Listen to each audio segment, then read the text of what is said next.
साथियों, स्वागत है आप सभी को सफ़र सिविल सर्विसेज यूट्यूब चैनल पे, साथ ही साथ डेली न्यूज़पेपर एनालिसिस सीरीज़ में।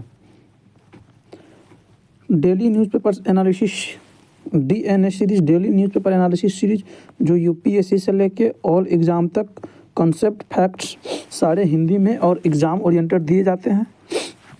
DNA सीरीज़ ने कुछ दिनों से कुछ दावा करना शुरू किया है कि किस एग्ज़ाम में कितने से अधिक क्वेश्चन आने की संभावना है। जैसे बिहार एसआई में 15+ AEDO में 30+, 72वीं बीपीएससी में 40+, बीएसएससी में 30+, यूपीएससी CSC 2026 में 10+, RRB NTPC में और लेवल 1 की RRB की एग्ज़ाम में 15+, और यूपीपीसीएस में 10+ और यूपीएसआई में 5+। ये दावा है कि इससे अधिक तो क्वेश्चन एग्ज़ाम में आएंगे ही आएंगे। तो इसमें करते हम क्या, न्यूज़ पेपर से न्यूज़ को उठाते हैं, उसके बाद उससे जो एग्ज़ाम ओरिएंटेड है उस न्यूज़ को उठाते हैं, उसके बाद हम उसका फैक्ट्स को कलेक्ट करके उसमें अटैच करते हैं, फिर पढ़ते हैं। आज जो पढ़े उस पर कल 5 MCQ देते हैं और परसों होकर के उसका आंसर बताते हैं। और इसका PPT और शॉर्ट नोट्स PDF दोनों हम शेयर करते हैं टेलीग्राम चैनल पर, जिसका नाम है सफ़र एजुकेशन। तो आप वहां से जाके इसका PPT प्राप्त कर सकते हैं। तो चलिए आइए देखते हैं कि आज का प्रथम न्यूज़ क्या था। आज का पहला न्यूज़ था कि आज के दिन ही सोमनाथ मंदिर पर आक्रमण हुआ था। कहीं पे आपको लिखा मिलेगा 1025, कहीं पे 1026, तो यहाँ लिखा है कि 1026, लेकिन दूसरे में मिलेगा आपको 1025, तो इससे घबराने की कोई बात नहीं है। ठीक 1000 साल पहले महमूद गजनवी ने गुजरात के सोमनाथ मंदिर पर हमला किया था। इसे महमूद का भारत पर 15वां आक्रमण माना जाता है। तो मोहम्मद गजनवी ने कहाँ आक्रमण किया था, तो गुजरात के सोमनाथ पे कब हमला किया था, तो 1025 या 26 याद रखेंगे। और कौन सा आक्रमण था, तो 15वां आक्रमण था। तो चलिए आइए इससे जुड़ा हुआ इतिहास को हम देखते हैं कि मोहम्मद गजनी कौन था। मोहम्मद गजनी कौन था, तो 532 ईस्वी में अल्पतगीन नामक एक तुर्क सरदार गजनी साम्राज्य की स्थापना की, जिसकी राजधानी गजनी थी। अल्पतगीन की मृत्यु के पश्चात कुछ समय तक गजनी पर पृथगीन ने शासन किया। इसी के शासनकाल में प्रथम भारत आक्रमण हुआ। तो प्रथम भारत आक्रमण, गजनी का प्रथम भारत आक्रमण किसके शासनकाल में हुआ, तो पृथगीन की। प्रथम तुर्क आक्रमण के समय पंजाब में शाही वंश का शासक जयपाल शासन कर रहा था। ये एग्जाम में काफ़ी बार पूछा गया है कि जब प्रथम तुर्क आक्रमण किया था तो उस समय पंजाब पर किसका शासन था, तो जयपाल शासक था। और किस वंश का शासन था, तो शाही वंश का शासन था। अल्पतगीन के गुलाम तथा दामाद सुबुतगीन 977 ईस्वी में गजनी की गद्दी पर बैठा। मोहम्मद गजनी सुबुतगीन का पुत्र था, जिसका जन्म 1 नवंबर 971 ईस्वी में हुआ था। तो अभी तक हमने जाना क्या, गजनी के पहले वंश की गजनी से गजनी आया कहाँ से, तो और गजनी के पिता कौन था, सुबुतगीन। और इसका जन्म कब हुआ था गजनी का, मोहम्मद गजनी का, तो महमूद गजनी का 1 नवंबर 971 ईस्वी में। अपने पिता के काल में महमूद गजनी खुरासान का शासक था। कहाँ का शासक, खुरासान का शासक था। महमूद गजनी 27 वर्ष की अवस्था में 998 ईस्वी में गद्दी पर बैठा। बगदाद के खलीफा अल आदिर बिलाह ने महमूद गजनी का पद को मान्यता प्रदान करते हुए उसे क्या दिया, अमीन उद्दौला और अमीन उल मिल्लाह की उपाधि दी। तो अमीन उद्दौला और अमीन उल मिल्लाह के नाम से भी जाना जाता है महमूद गजनी को। आइए महमूद गजनी ने भारत पर 17 बार आक्रमण किया। महमूद भारतीय आक्रमण का वास्तविक उद्देश्य धन का प्राप्ति था। किसका? महमूद गजनी का। महमूद गजनी एक मूर्ति भंजक आक्रमणकारी था, मतलब मूर्ति को विनाश करने वाला। महमूद गजनी ने भारत पर प्रथम आक्रमण 1000 ईस्वी में किया तथा पेशावर के कुछ भागों पर अधिकार करके वह अपने देश लौट गया। प्रथम आक्रमण किया था पेशावर पे। महमूद गजनी ने 1001 ईस्वी में शाही राजा जयपाल के विरुद्ध आक्रमण किया। इसमें जयपाल की पराजय हुई। महमूद गजनी ने 1008 ईस्वी में नागरकोट के विरुद्ध हमले की को मूर्तिवाद के विरुद्ध पहली महत्वपूर्ण जीत बताई जाती है। महमूद गजनी ने थानेसर के चक्र स्वामिनी की कांस्य से निर्मित आदम कद प्रतिमा को गजनी भेजकर रंगभूमि में रखवाया। महमूद गजनी सबसे चर्चित आक्रमण 1025 में सोमनाथ मंदिर, कहाँ? सौराष्ट्र कहाँ पड़ता है? गुजरात में। इस मंदिर से करीब 20 लाख दिनार लूटे गए थे। किस समय? ये 1025 ईस्वी की ही बात है। सोमनाथ के रक्षा में सहायक करने के कारण अनहिल वारा के शासक पर महमूद के आक्रमण किया। महमूद ने आक्रमण कर दिया। सोमनाथ मंदिर लूट कर जाने के क्रम में महमूद पर जाटों ने आक्रमण किया और कुछ संपत्ति लूट लिए। जाट आक्रमणकारियों ने। सोमनाथ भारत में 12 आदि अब सोमनाथ क्या है? तो सोमनाथ भारत में 12 आदि ज्योतिर्लिंगों में प्रथम है। यह गुजरात के अरब सागर के तट पर 13 नवंबर 1947 को सरदार वल्लभ भाई पटेल द्वारा पुनः निर्माण शुरू करवाया गया और 11 मई 1951 के दिन राष्ट्रपति राजेंद्र प्रसाद द्वारा मंदिर का प्राण प्रतिष्ठा की गई। मोहम्मद गजनी का अंतिम भारतीय आक्रमण 1027 ईस्वी में जाटों के विरुद्ध था। किस लिए? क्योंकि सोमनाथ मंदिर को लूट के जाते समय जाटों ने उससे धन लूट लिया था। अब महमूद गजनी की मृत्यु 1030 में हो गई। सुल्तान की उपाधि धारण करने वाला प्रथम महमूद गजनी था। महमूद ने सेना में संवेद राय एवं तिलक जैसे हिंदू उच्च पदों पर आसीन थे।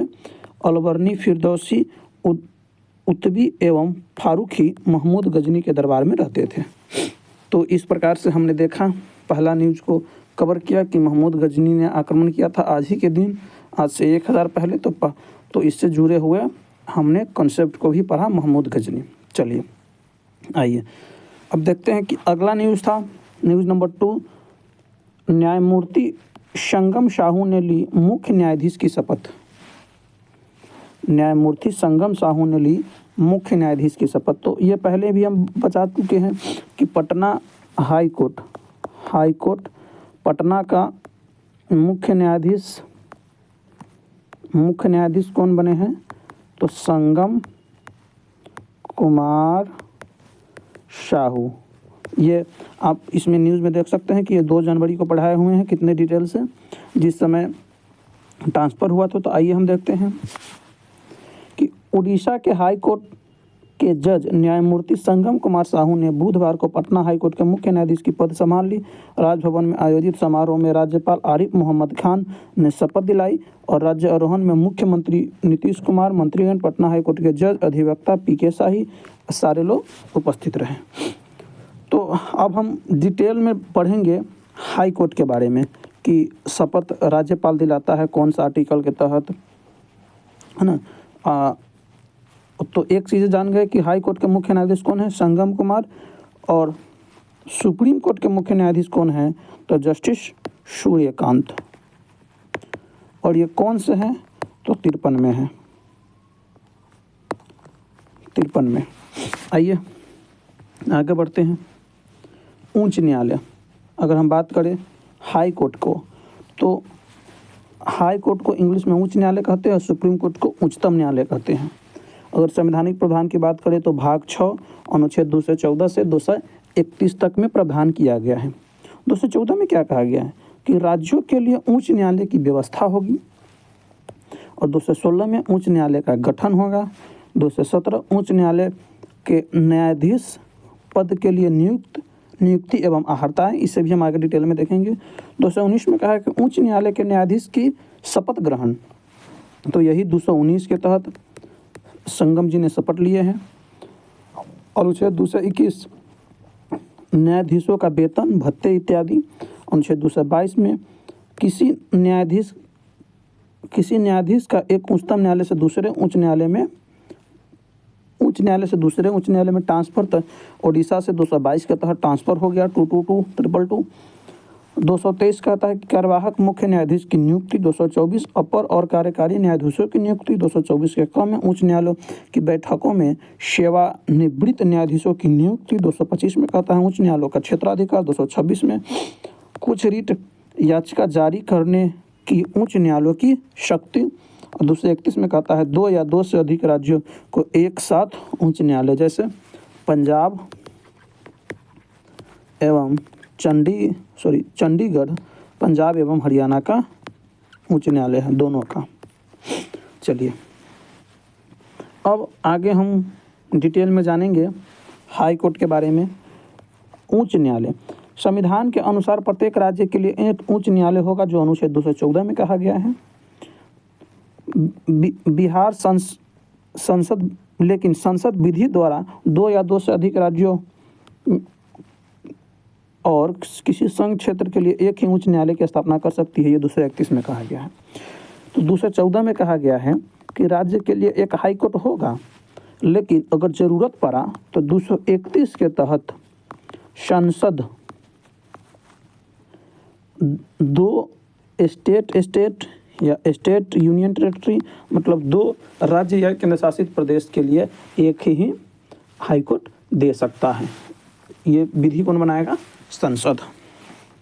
चलिए आगे देखते हैं। वर्तमान में भारत में 25 उच्च न्यायालय है जिसमें 3 उच्च न्यायालयों का अधिकार क्षेत्र 1 से अधिक राज्य में है। अब यहाँ केंद्र शासित प्रदेश की बात करें तो दिल्ली तो केंद्र शासित प्रदेश है, लेकिन जम्मू कश्मीर अब राज्य बन गया, ये केंद्र शासित प्रदेश नहीं रहा। तो दिल्ली एक ऐसा यूनियन टेरिटरी है जिसका अपना उच्च न्यायालय है। प्रत्येक उच्च न्यायालय का गठन एक मुख्य न्यायाधीश तथा अन्य न्यायाधीशों से मिलकर किया जाता है। इसकी नियुक्ति राष्ट्रपति द्वारा होती है अनुच्छेद 217 के तहत। तो नियुक्ति कौन करते हैं? 217 के तहत राष्ट्रपति एवं 219 के तहत शपथ कौन दिलाता है? राज्यपाल।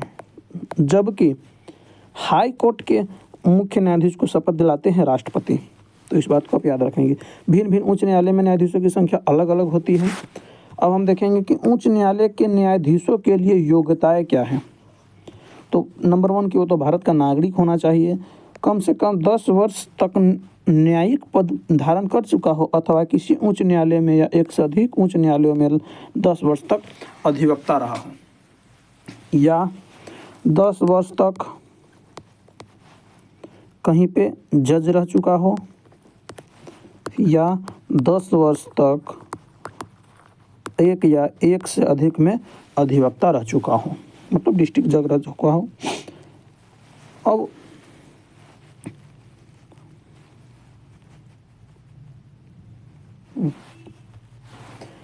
उच्च न्यायालय के न्यायाधीशों को उस राज्य जिसमें उच्च न्यायालय में स्थित है उसका राज्यपाल पद में शपथ दिलाएंगे। उच्च न्यायालय के न्यायाधीशों की अवकाश ग्रहण करने की अधिकतम उम्र सीमा 62 वर्ष है। उच्च न्यायालय के न्यायाधीश अपने पद से राष्ट्रपति को संबोधन करके कभी भी त्यागपत्र दे सकते हैं, मतलब या तो 62 वर्ष तक वो सेवा देंगे या राष्ट्रपति के नाम से संबोधित करके राष्ट्रपति को पत्र लिख करके अपने पद से त्यागपत्र दे सकते हैं। जिस व्यक्ति ने उच्च न्यायालय में अस्थायी न्यायाधीश के रूप में कार्य किया है वह उस न्यायालय में वकालत नहीं कर सकता, किंतु दूसरे उच्च न्यायालय अथवा उच्चतम न्यायालय में वकालत कर सकता है। जैसे अगर पटना का कोई न्यायाधीश रह चुके हैं तो वो पटना में हाई कोर्ट में वकालत नहीं कर सकते बतौर वकील के तौर पे, जबकि वो सुप्रीम कोर्ट या किसी अन्य हाई कोर्ट में वकालत कर सकते हैं। केरल उच्च न्यायालय ने 1997 ईस्वी में सबसे पहले बंद को असंवैधानिक घोषित किया था।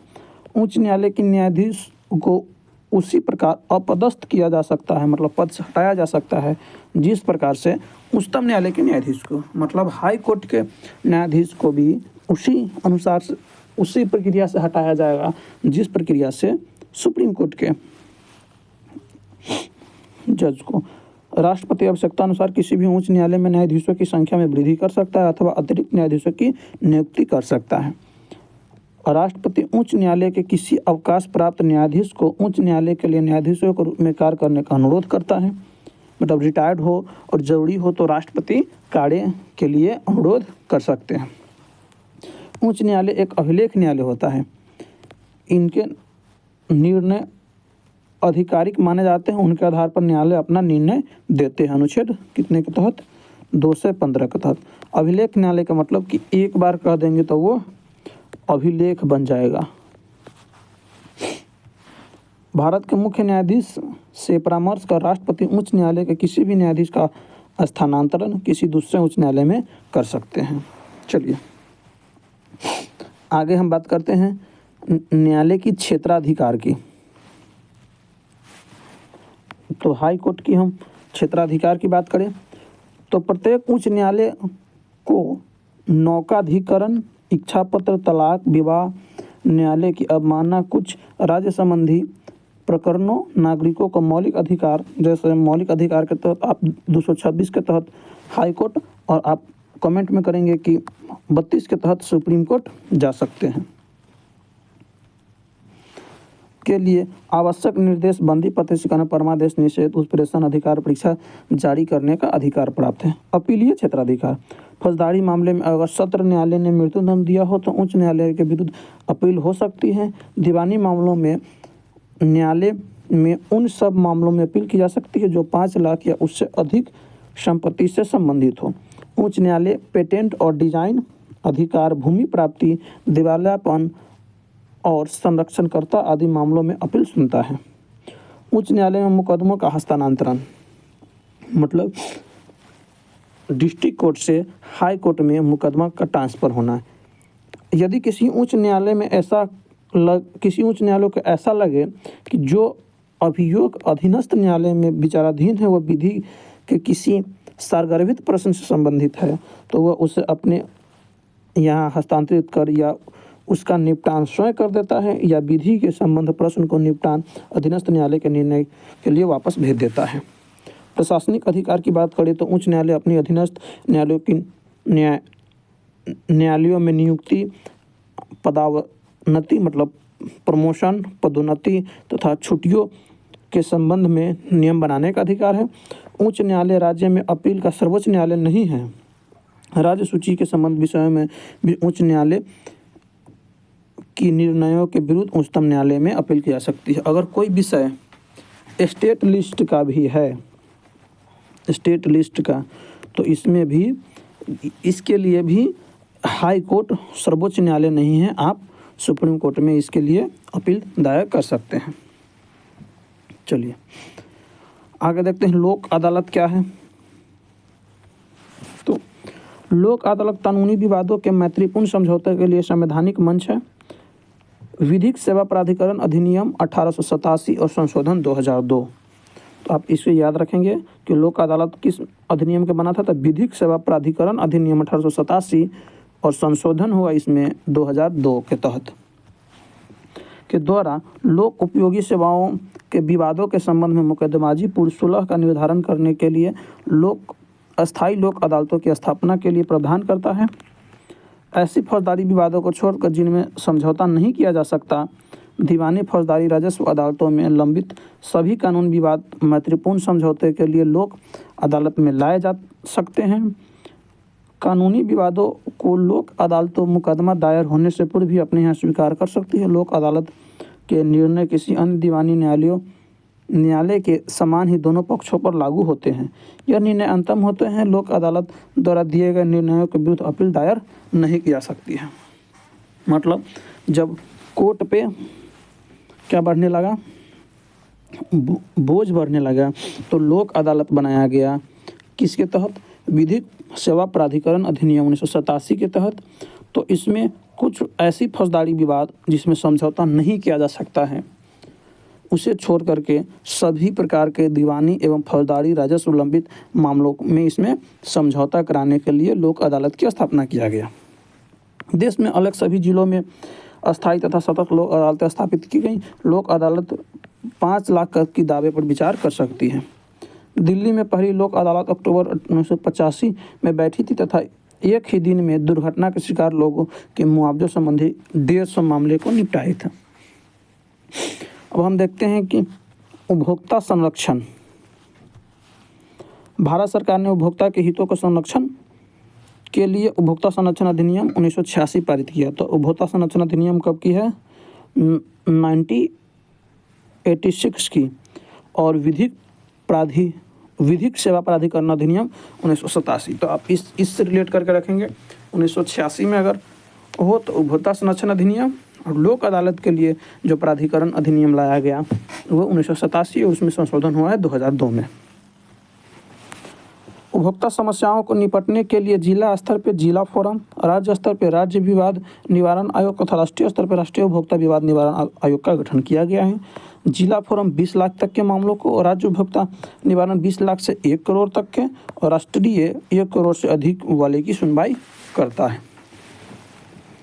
चलिए आगे देखते हैं कि कैट में मामले लंबित है। आपने कई बार सुना होगा कि फलना मामले कैट में लंबित है। तो सबसे पहले जानते हैं कि कैट का फुल फॉर्म क्या होता है। केंद्रीय प्रशासनिक अधिनियम, सेंट्रल एडमिनिस्ट्रेटिव ट्रिब्यूनल। तो यहाँ देखेंगे कि संविधान के अनुच्छेद 323(a) के प्रावधानों से केंद्रीय प्रशासनिक अधिकरण कैट की गठन 1985 में प्रशासनिक अधिनियम 1985 के तहत किया गया। तो कैट की स्थापना कब हुआ? किस अनुच्छेद के तहत? 323 के ए के तहत। और प्रशासनिक अधिकरण अधिनियम 1985 के तहत। तो 1985 में कैट की स्थापना, 86 में हो गया उपभोक्ता संरक्षण अधिनियम और 87 में हो गया लोक अदालत। उस समय भारत के प्रधानमंत्री राजीव गांधी थे। कैट के अध्यक्ष उच्च न्यायालय के वर्तमान अथवा सेवानिवृत्त न्यायाधीश होते हैं। अध्यक्ष के अलावा 16 उपाध्यक्ष एवं 49 सदस्य होते हैं। ये सदस्य न्यायिक एवं प्रशासनिक दोनों क्षेत्र से लिए जाते हैं। मुख्य न्यायमूर्ति H.L. दत्तू ने सामाजिक न्यायपीठ नाम से विशेष न्यायपीठ का गठन करने का आदेश दिया था।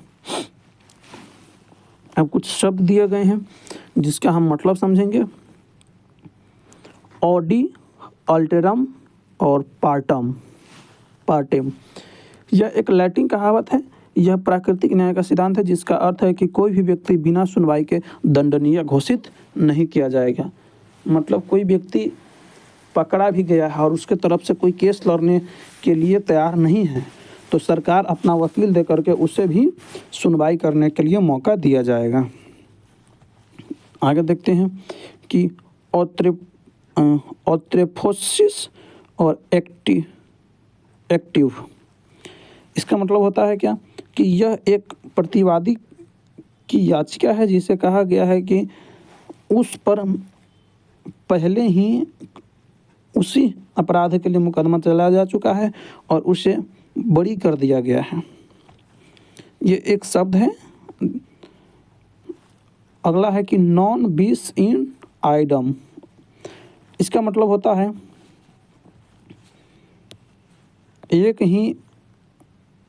इसका मतलब है कि एक ही बारे में 2 बार नहीं। सिद्धांत कहता है कि किसी को एक ही अपराध के लिए 2 बार न्याय नहीं देना चाहिए। अगला है कि ऑथ्रेक्वा कॉन्विक्ट। यह एक प्रतिवादी की याचिका है जिसमें कहा गया है कि उस पर पहले ही उसी अपराध के लिए मुकदमा चलाया जा चुका है और उसे दोषी ठहराया जा चुका है। तो ये कुछ कोर्ट के टर्म हैं, मतलब कुछ शब्द हैं जिसे आप ध्यान रखेंगे। चलिए अगला न्यूज़ है न्यूज़ नंबर 3 कि असम में 4 से 14 वर्ष के बच्चों के लिए असम ने 4 से 14 वर्ष के बच्चों के लिए चलाया है संस्कार शाला, जिसमें वैल्यू बेस्ड एजुकेशन कार्यक्रम शुरू किया है। संस्कार शाला इसका उद्देश्य पढ़ाई के साथ नैतिक शिक्षा, भारतीय सांस्कृतिक मूल्य और सामाजिक जिम्मेदारी को बढ़ावा देना है। तो आइए इसी के साथ हम देखते हैं कि पिछले पूरे एक वर्ष में कौन सा राज्य ने कौन सा योजना चलाया जिसका मतलब क्या होगा। ये थोड़ा अनविजिबल होगा, साफ साफ दिखाई नहीं दे रहा होगा, जिसके लिए हम क्षमा चाहते हैं। अब प्रयास करेंगे कि काफ़ी क्लियर पीपीटी बनाएं। ये स्क्रीनशॉट की वजह से इस प्रकार से हो रहा है। चलिए, केरल 2 योजना चलाया, पिथुट वन रोपण परियोजना और ज्योति योजना। तो पिथुट वन रोपण परियोजना में क्या है, उद्देश्य राज्य के जंगल और खाली परिभूमि में हवाई माध्यम से बीज बरसाकर परिस्थिति तंत्र को बहाल करना। और ज्योति योजना क्या है, प्रवासी श्रमिकों के बच्चों को स्कूल और आंगनबाड़ी में दाखिल दिलाने के लिए। क्या ज्योति योजना मतलब जो प्रवासी श्रमिक है उसके घर भी ज्योति जलेगा, मतलब उसके घर के बच्चे भी पढ़ेंगे। इस प्रकार से आप याद रख सकते हैं। केरल सबसे शिक्षित राज्य। अगला है त्रिपुरा। त्रिपुरा ने चलाया CM7। CM7 क्या है, त्रिपुरा के मुख्यमंत्री मनिक शाह द्वारा उच्च शिक्षा के छात्रों को सहायता देने के लिए एक नई योजना CM7 शुरुआत किया गया है। तो CM7 शुरुआत कौन किया है, त्रिपुरा। त्रिपुरा की अगर हम स्टेट की बात करें तो ये 3 तरफ से बांग्लादेश से घिरा हुआ है, ये हो जाएगा त्रिपुरा। इस प्रकार से आप याद रख सकते हैं। अगला देखते हैं आंध्र प्रदेश। आंध्र प्रदेश में है सर्वपल्ली कृष्णन विद्यार्थी मित्र किट्स योजना। उद्देश्य सरकार द्वारा राज्य के सरकारी स्कूल में छात्रों को मुफ्त में स्कूली किट्स वितरण करना। DG लक्ष्मी योजना आंध्र प्रदेश, शहरी क्षेत्र में महिलाओं को डिजिटल रूप से सशक्त बनाना। आंध्र प्रदेश ने चलाया है एक परिवार एक उद्यमी योजना। उद्देश्य हर घर में उद्यमिता की संस्कृति को बढ़ावा देना। और दीपम 2.0 उद्देश्य महिला को मुफ्त गैस सिलेंडर प्रत्येक साल 3 उपलब्ध कराने के लिए। अगला देखते हैं गुजरात। गुजरात ने चलाया है श्रमिक बसेरा योजना। इसमें क्या है, वित्तीय अस्थिरता का सामना कर रहे श्रमिकों एवं मजदूरों को आवास प्रदान करना। ये कौन चलाया है, श्रमिक बसेरा योजना, तो गुजरात। अगला है गोवा। गोवा ने चलाया है महजे घर योजना। महजे घर योजना उद्देश्य क्या है कि गोवा में सरकारी और सामुदायिक भूमि पर बने घरों को नियमित करने और लंबे समय तक रह रहे निवासियों को स्वामित्व अधिकार देने के लिए लाई गई है। शुभारंभ केंद्रीय गृह मंत्री ने किया था। केंद्रीय गृह मंत्री कौन है, अमित शाह। गृह आधार योजना गोवा राज्य के गृहिणियों को आर्थिक रूप से सशक्त बनाना। झारखंड ने चलाया है मुख्यमंत्री मैया सम्मान योजना। ये तो याद ही होगा। महिलाओं को वित्तीय सहायता उनके शिक्षा, स्वास्थ्य और पोषण सुधार के लिए। राजस्थान ने चलाया है पंडित दीनदयाल उपाध्याय गरीबी मुक्त ग्राम योजना। उद्देश्य क्या है कि ग्रामीण क्षेत्र में गरीबी को समाप्त करना और BPL परिवारों को आत्मनिर्भर बनाना। अब हम देखते हैं कि बिहार की कौन सी योजनाएं हैं। तो अगर हम बिहार की योजनाओं की बात करें तो सर्वप्रथम मिलेगा आपको बिहार पत्रकार सम्मान पेंशन योजना। ये भी आप बिहार की योजना में पढ़ाए दिए हैं, है ना। ये सारे हम बिहार की योजनाओं में पढ़ा चुके हैं, तो इसे आप छोड़ करके आगे बढ़ते हैं। उड़ीसा में है कि शक्ति श्री योजना, उच्च राज्य में शिक्षण संस्थानों में लड़कियों को सुरक्षा के लिए शक्ति योजना शुरू किए गए। सुभद्रा योजना, मुख्यमंत्री श्री माझी द्वारा योजना की शुरुआत की गई। इसके तहत 21 से 60 वर्ष की महिलाओं को प्रतिवर्ष 10,000 रुपये वार्षिक सहायता प्रदान की जाएगी। अगला है छत्तीसगढ़ चरण पादुका योजना। इसका उद्देश्य क्या था कि तेंदुपत्ता संग्रहों को पैरों की सुरक्षा और सम्मान प्रदान करना है। जिस तरह से मुक्त जूते चप्पल दिए जाते हैं ताकि उन्हें जंगल में काम करते समय पत्थरों और चोटों से बचाया जा सके, उनके श्रम को सम्मान हो। अगला है अभिनव पहल। पहल भी छत्तीसगढ़ द्वारा शुरू किया गया है। राज्य अपने वनों की परिस्थिति तंत्र को हरित कर सकल घरेलू उत्पाद को जोड़ने वाला भारत का पहला राज्य बन गया है। उसका उद्देश्य राज्य की आर्थिक प्रगति और वन एवं पर्यावरण का महत्व को उजागर करना है। हिमाचल प्रदेश ने चलाया है हिम केयर योजना। इसका उद्देश्य है कि उन परिवारों को जो आयुष्मान भारत में शामिल नहीं हो पाए थे, गुणवत्तापूर्ण स्वास्थ्य सेवाएं और प्रतिवर्ष 5 लाख तक का कैशलेस इलाज उपलब्ध कराना। और वीडियो लंबा ना हो जाए, इस वजह से अगला जो योजना है इसे आप लोग PDF के लिस्ट से पढ़ लेंगे। यहाँ पे आप देख सकते हैं। अब बढ़ते हैं अगला न्यूज़ की तरफ। अगला न्यूज़ है कि भारत की चिकित्सा प्रणाली आयुष को ओमान व न्यूजीलैंड के साथ हुए व्यापार MOU की मान्यता मिली है। इससे आयुर्वेद, योग, यूनानी, सिद्ध और होम्योपैथिक शामिल है। ये 2024-25 में आयुष उत्पादों का निर्यात 6% से अधिक बढ़ा है। तो आयुष चिकित्सा प्रणाली को ओमान और न्यूजीलैंड के साथ समझौता हुआ है, व्यापार समझौता। तो यहाँ पे आप काफ़ी सारे व्यापार समझौता देख सकते हैं, जिस प्रकार से हम कुछ बता भी देते हैं। अगर दिसंबर की बात करें, दिसंबर 2025 में हुआ दावा गुणवत्ता मानकों का सहयोग बढ़ाने हेतु भारत और लाइबेरिया के साथ। नवंबर 2025 में पारस्परिक पनडुब्बी खोज और बचाव सहायता पर समझौता ज्ञापन पर हस्ताक्षर हुआ किसके? भारत और वियतनाम के साथ। नवंबर 2025 में राजनीतिक परीक्षण संस्थानों के बीच समझौता ज्ञापन हुआ किसके? भारत और इक्वाडोर के साथ। नवंबर 2025 में संस्कृति सहयोग पर एक द्विपक्षीय समझौता का ज्ञापन हुआ किसके? भारत और सऊदी अरब के बीच। नवंबर 2025 में ही नवीकरणीय ऊर्जा, राज्य सेवा और दवा क्षेत्र में सहयोग पर समझौता हुआ भारत और भूटान के साथ। तो इस प्रकार से आप सारी समझौता को पढ़ लेंगे। चलिए अगला कंसेप्ट देखते हैं। अगला न्यूज़ था क्या कि धरती के करीब सूर्य, उत्तरी गोलार्ध में प्रचंड ठंड। और तो ऐसे कैसे हो सकता है कि जब धरती के करीब सूर्य हो फिर भी ठंड सबसे अधिक हो? तो इसी कंसेप्ट पे आज हम बात करेंगे कि ऐसे क्यों हो जाता है कि धरती के सबसे करीब सूर्य है फिर भी सबसे अधिक ठंड है। तो पहले हम न्यूज़ को पढ़ते हैं, पेपर कटिंग वाला, फिर हम उस पर आगे बात करेंगे। सतह पर उठ रही भभूकाओं के बीच इन दिनों सूर्य के करीब है क्या पृथ्वी? सौर सक्रियता के चलते आगे भी विस्फोट जारी रहने का अनुमान है। इसके उलट आजकल धरती के उत्तरी छोर प्रचंड ठंड से जूझ रहा है। सूर्य की किरणें तिरछी पड़ने से उत्तरी गोलार्ध में ठंड चरम पर है। तो इसे भी हम समझाएंगे।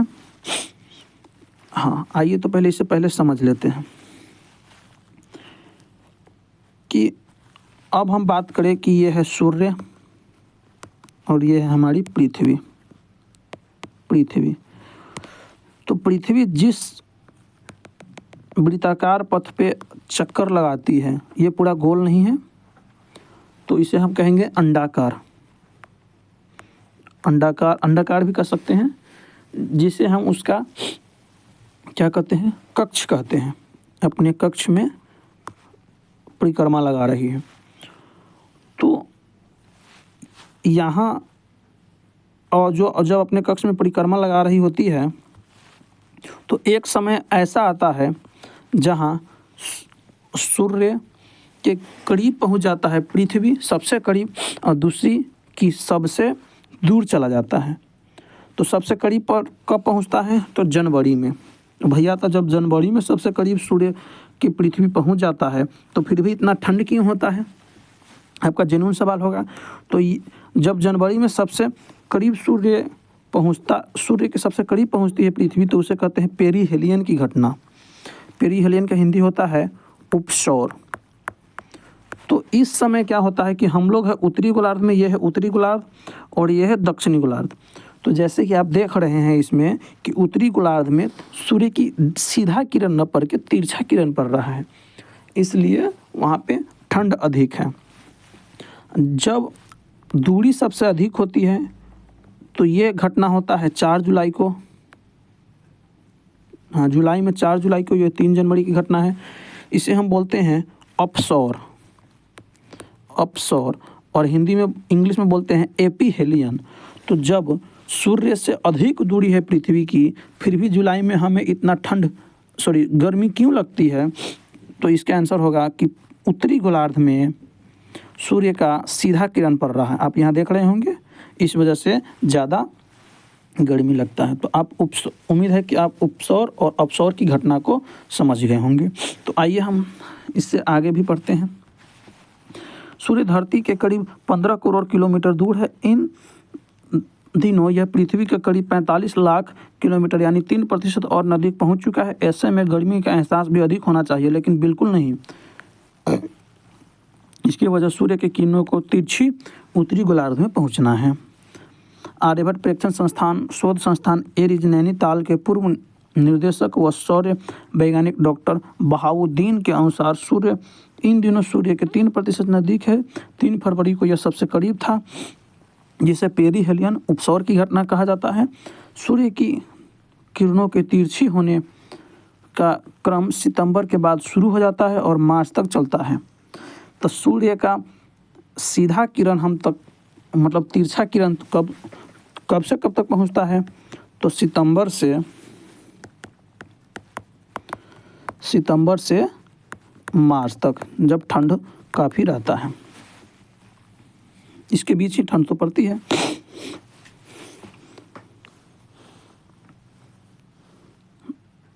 विपरीत दक्षिणी गोलार्ध में इन दिनों गर्मी है। जब सूर्य उत्तरायण होने लगता है तो धीरे धीरे गर्मी का एहसास भी बढ़ने लगेगा। इतना ही नहीं, सूर्य के 25वें सौर चक्र की सक्रियता जारी है और आने वाले दिनों में सूर्य की सतह पर बड़े विस्फोट की दौर जारी रहने का अनुमान है। तो जब सूर्य पर विस्फोट हो रहा है तो आप ये अनुमान लगा ही सकते हैं कि आने वाला दिन मतलब 2026 में गर्मी भी अधिक पड़ेगी। और 2025-26 को जो इस वर्ष वाला ठंड है, वो ठंड अधिक क्यों पड़ रहा है, तो इस बार ला नीना की घटना देखा गया है। 2025 ला नीना का वर्ष था, जिस कारण अधिक वर्ष और अधिक ठंड भी हुआ है। तो अगर अल नीनो और ला नीना का कॉन्सेप्ट आप यहाँ पे नहीं समझ पा रहे हैं तो इसी प्लेलिस्ट में दिया गया है, आप पिछला डीएनए का सेशन देख करके अल नीनो और ला नीना की घटना को भी देख सकते हैं। तो चलिए, यहाँ पर आपने उपसौर और अपसौर समझ लिए, अब थोड़ी सी इसके बारे में डिटेल देख लेते हैं। उपसौर पेरीहेलियन क्या है?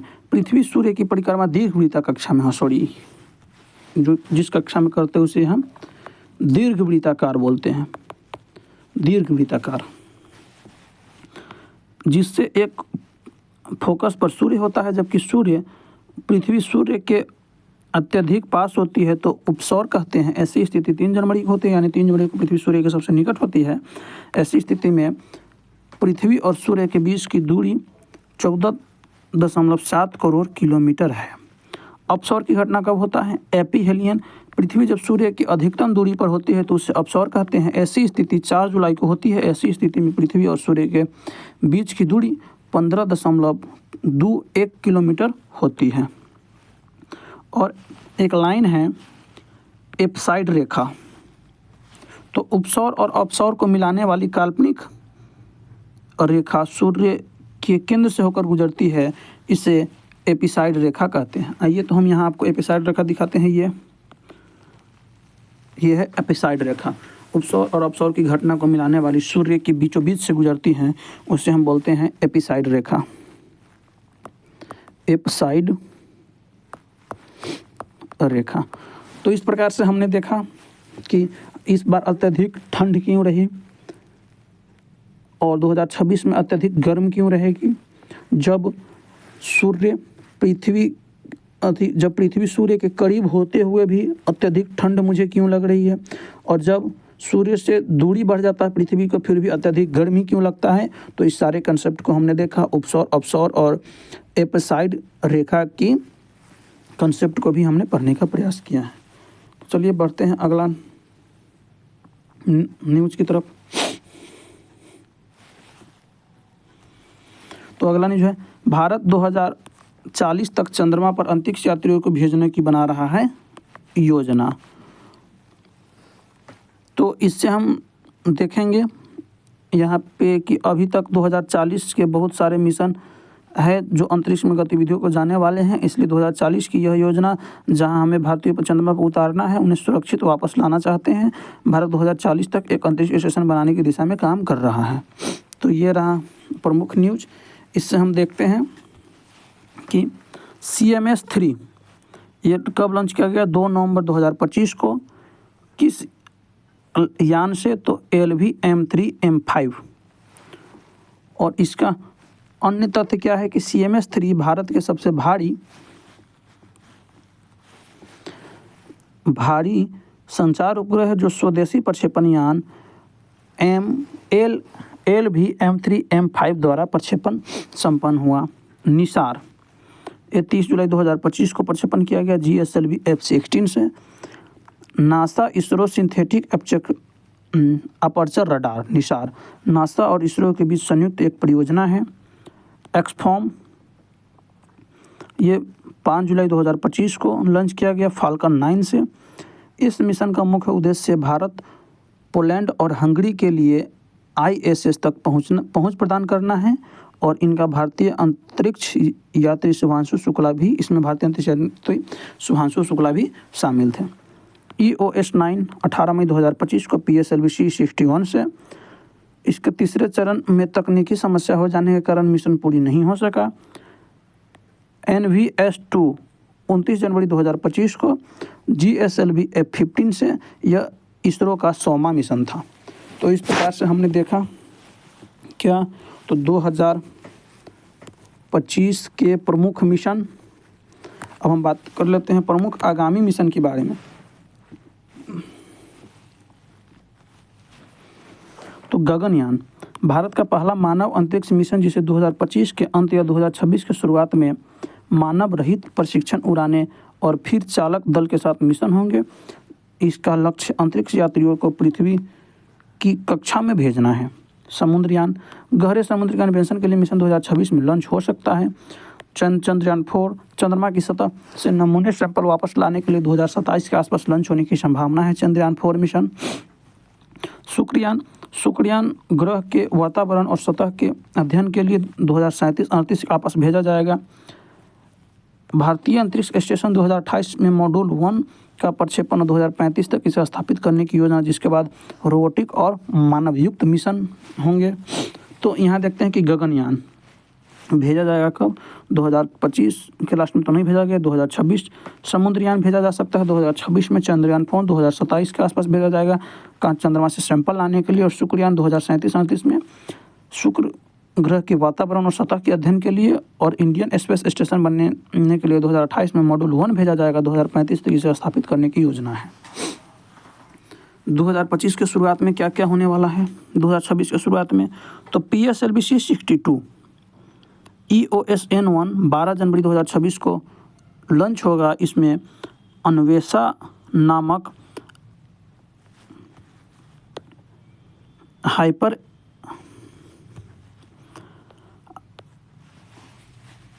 हाइपर स्पेक्ट्रल इमेजिंग सैटेलाइट शामिल है, जो रक्षा और पर्यावरण निगरानी के लिए महत्वपूर्ण है। और आयुलसैट यह भारत का पहला ऑन ऑर्बिट रिफ्यूलिंग मिशन है, जो उपग्रहों को अंतरिक्ष में ईंधन भरने में सक्षम बनाएगा। और दीर्घकालीन मतलब लंबे समय में क्या होने वाला है, तो अगर लंबे समय में 2031 में चंद्रमा पर ह्यूमनॉइड रोबोट भेजने की प्लानिंग है। और 2037-38 तक चंद्रमा की सतह पर भारतीय रोबोट ह्यूमनॉइड उतरेगा और 2040 तक चंद्रमा पर भारतीय अंतरिक्ष यात्री को उतारने का लक्ष्य रखा गया है। आइए अगला देखते हैं। ये सेकेंड लास्ट न्यूज़ होगा, सेकेंड लास्ट न्यूज़ था। ये द हिंदू का है, एक छोटा सा ही कटिंग है, इस पर बहुत बड़ा आर्टिकल आया था। संयुक्त राष्ट्र 2026 को अंतर्राष्ट्रीय घोषित किया है क्या? तो अंतर्राष्ट्रीय वर्ष में संयुक्त राष्ट्र ने घोषित किया 2026 को रेजिलेंट्स और चरवाहों का साल। तो आइए इसके साथ हम पिछले 2-3 वर्ष की देखते हैं। यूएन द्वारा घोषित अंतर्राष्ट्रीय वर्ष 2026 को क्या घोषित किया है? रेजिलेंट और चरवाहों का अंतर्राष्ट्रीय वर्ष। 2025 को घोषित किया ग्लेशियर और संरक्षण का अंतर्राष्ट्रीय वर्ष। 2024 को कैमलिट्स और का अंतर्राष्ट्रीय वर्ष और 2023 को बाजरा का अंतर्राष्ट्रीय वर्ष, इंटरनेशनल ईयर्स ऑफ मिलेट्स। ये 4 साल के हम इसलिए देखें क्योंकि कभी कभी कूट में मिलान करने के रूप में आपसे क्वेश्चन पूछ सकता है। तो आइए देखते हैं। अगला है कि बिहार में विदेशी निवेश का बुरा हाल है। 2025 में मात्र 6 करोड़ हुआ। तो इसमें देखते हैं कि सबसे अधिक निवेश कहाँ हुआ है। अगर हम सबसे अधिक निवेश हुए जिला की बात करें तो वह है नालंदा, दूसरा पर गया और तीसरा पटना। 2025 में सबसे अधिक निवेश कहाँ हुआ है? तो नंबर 1 पे बिहार के अगर ज़िला में हम बात करें तो नालंदा, नीतीश कुमार जी का अपना ज़िला। नंबर 2 पे गया, बोध गया वाला। और नंबर 3 पे जहाँ पे नीतीश कुमार जी 2005 से मुख्यमंत्री बने हुए हैं और रहते हैं, पटना। इस प्रकार से आप याद रखेंगे। इसके साथ ही हम महत्वपूर्ण रिपोर्ट एवं सूचकांक में बिहार की रैंकिंग को देखेंगे। यू-विन पोर्टल के माध्यम से शिशु और गर्भवती महिलाओं को टीकाकरण में पहला स्थान प्राप्त किया है। अच्छा, एक ही साथ देख लेते हैं कि पहला फर्स्ट स्थान ये किस किस में लाया है। बिहार ने फर्स्ट स्थान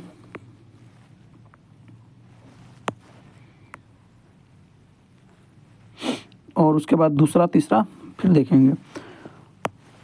one nation one ration card में सर्वाधिक लाभ लिया है। मुक्त दवा नीति आपूर्ति में वितरण में पहला स्थान लाया है। ये सब गरीबी को दिखा रहा है। आयुष्मान भारत डिजिटल मिशन के क्रियान्वयन में पहला है। पोषण पखवाड़ा गतिविधियों के क्रियान्वयन में पहला। अटल पेंशन योजना के क्रियान्वयन में पहला लाया है। प्रधानमंत्री माइक्रो फूड इंडस्ट्री प्रोसेसिंग योजना के क्रियान्वयन में पहला लाया है। ई ग्राम स्वराज पोर्टल के आंकड़े अपलोड करने में पहला लाया है। दूसरा किस किस में लाया है? तो दूसरा स्थान लाया है बिहार ने। एक और छोड़िए, हाँ, ई ग्राम पोर्टल पर पंजीकृत होने वाले श्रमिकों की संख्या के मामले में, सड़क हादसों से होने वाले मौत के मामले में, डॉल्फिन की संख्या में दूसरा स्थान है और बच्चों की हेल्थ कार्ड बनाने में दूसरे स्थान पे है। तीसरे स्थान पे कब रहा? किस में? स्वच्छ पानी और सफाई के मामले में और आयुष्मान कार्ड बनाने में तीसरे स्थान पे। छठा स्थान पे रहा है सुकन्या समृद्धि योजना के तहत बेटियों की खाता खोलने में और बैंकों से ऋण लेने के मामले में बिहार छठा स्थान पे रहा है। चलिए, अब वीडियो होने की करीब है लगभग 50 मिनट की, इसलिए वीडियो काफ़ी लंबा ना हो जाए, इस कारण हमने कुछ पॉइंट छोड़ दिए हैं जिससे आप पीपीटी से पढ़ लेंगे। वो पीपीटी आपको मिल जाएंगे सफ़र एजुकेशन टेलीग्राम चैनल पे, जहाँ पे आप लिखेंगे सफ़र एजुकेशन, इस प्रकार से वहाँ पे आपको वो पीपीटी मिल जाएगा। चलिए, आज का 5 क्वेश्चन है कि खेलो इंडिया यूनिवर्सिटी गेम 2026 का आयोजन कहाँ किया गया। टिकुली पेंटिंग कहाँ का प्रसिद्ध है और बिहार का ड्राई पोर्ट कहाँ बना है। और हाल ही में ड्राई पोर्ट से 2 चावल निर्यात किया गया है, वो 2 चावल का नाम क्या है, किस्म का नाम क्या है और लुई ब्रेल दिवस कब मनाया जाता है। आइए कल के प्रश्नों का उत्तर और एनालिसिस हम देखते हैं कि पहला प्रश्न था कि हाल ही में भारतीय महिला हॉकी टीम का मुख्य कोच कौन बनी है, जिसे 5 बच्चों ने अटेम्प्ट किया और इसका सही जवाब है कोट मरीना। 40% बच्चों ने सही आंसर दिया, केवल 2 बच्चों ने। आइए अगला देखते हैं कि हाल ही में किस देश द्वारा क्रिप्टो माइनिंग को एक्सचेंज के कानूनी मान्यता प्रदान की गई। 5 बच्चों ने उत्तर दिया है और 60% बच्चों ने सही आंसर दिया है तुर्कमेनिस्तान। किस देश द्वारा मोटापा बढ़ने के कारण जंक फूड के विज्ञापनों पर प्रतिबंध लगा दिया गया है? 5 बच्चों द्वारा आंसर दिया गया, उसका सही आंसर 4 बच्चों ने दिया और सही आंसर है ब्रिटेन। अंतर्राष्ट्रीय सूरज कुंड मेला का आयोजन कहाँ होगा? 5 बच्चों ने आंसर दिया और सही आंसर है फरीदाबाद। 60% बच्चों ने सही आंसर दिया। 5 बच्चों ने इसका भी आंसर दिया जिसका है कि राला मंडल अभयारण्य कहाँ है, तो यह है मध्य प्रदेश में, और 80% बच्चों ने, कुल मिलाकर 4 बच्चों ने इसका सही आंसर दिया। तो दोस्तों, आज ने हम सबसे पहले क्या देखा कि डीएनए आपसे दावा क्या कर रहा है, डीएनए की दावा, फिर 7 मोस्ट इम्पोर्टेंट न्यूज़ पे की कटिंग और उससे संबंधित डेप्थ, फैक्ट एवं कॉन्सेप्ट पे भी हमने चर्चा किया। आज का 5 प्रश्न देखा और कल के 5 प्रश्नों का आंसर देखा। इसी के साथ आज की सेशन को हम समाप्ति की दिशा में ले चलते हैं। उससे पहले कुछ ज़रूरी सूचनाएं देख लीजिए कि यह है अक्टूबर का न्यूज़पेपर शॉर्ट नोट्स, ये नवंबर, ये दिसंबर का है। इस चैनल पे आप देख रहे हैं और इससे सफ़र एजुकेशन यहाँ से स्कैन करके आप PDF प्राप्त कर सकते हैं, हमारे सभी सेशन से जुड़ सकते हैं सफ़र एजुकेशन टेलीग्राम पे डाल करके। और अगर सेशन आपको के दिल तक पहुंच पाया हो तो कम से कम इसे 5 स्टूडेंट्स से साझा करने की प्रयास करें ताकि मुझे भी प्रेरणा मिल सके इस प्रकार की सेशन बनाने के लिए। तो चलिए आज के लिए इतना ही, फिर मिलेंगे नेक्स्ट किसी सेशन के साथ। तब तक के लिए जय हिंद।